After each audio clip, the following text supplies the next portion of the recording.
कहानी का टाइटल है जो होता है वह अच्छे के लिए होता है। चलिए स्टार्ट करते हैं। एक बार की बात है, एक राजा तलवारबाजी कर रहा था तो अचानक से उसके उंगली में कट लग गया। तो पास खड़े मंत्री अचानक बोल उठे, राजा साहब चिंता ना करें, जो होता है अच्छे के लिए होता है।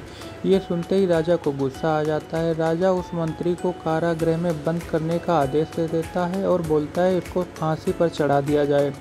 यह सुनकर मंत्री घबरा गया। उसने राजा से निवेदन किया, महाराज मैंने आपके यहाँ इतने वर्षों तक काम किया है, क्या आप मेरी अंतिम इच्छा पूरी नहीं करेंगे? राजा बोलता है, ठीक है बताओ क्या है तुम्हारी अंतिम इच्छा?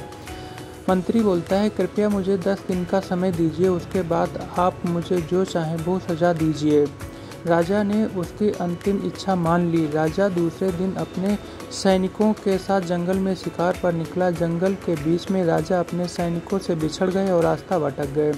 रास्ता ढूंढते हुए राजा वनवासियों के बीच पहुंच गए जो बलि देने के लिए किसी को ढूंढ रहे थे।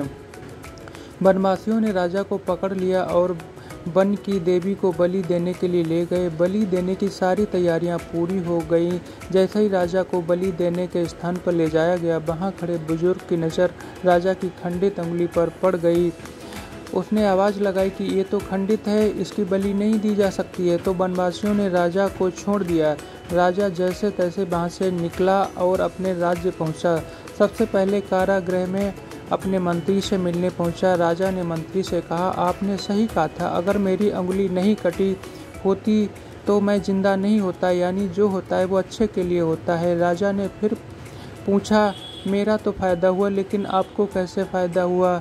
मैंने तो आपको सज़ा दी। मंत्री बोला, मैं आपके साथ शिकार पर हमेशा रहता हूँ, उस दिन भी रहता लेकिन मेरे खंडित नहीं होने के कारण मेरी बलि चढ़ा दी जाती, इसलिए मेरे साथ भी जो हुआ वो अच्छा हुआ। राजा प्रसन्न हुए, लेकिन छोटी सी बात पर मंत्री को सजा देने का दुख भी हुआ। इसीलिए राजा ने मंत्री को कारागृह से निकालकर फिर से अपने साथ रख लिया। शिक्षा दोस्तों, अपने जीवन में भी बहुत सी उतार चढ़ाव आते रहते हैं। कभी भी कुछ चीज़ें मन मुताबिक नहीं होती हैं, इस कारण से कभी निराश नहीं होना चाहिए। हमेशा याद रखें, जो होता है अच्छे के लिए होता है। भले ही कुछ अच्छा हो ना हो, लेकिन उस परिस्थिति के प्रति सकारात्मक नज़रिया रखने से उसका प्रभाव बहुत कम हो जाता है। ऐसे ही मोटिवेशनल और भी वीडियोज़ देखने के लिए आप मेरे चैनल को सब्सक्राइब करें, वीडियो को लाइक करें।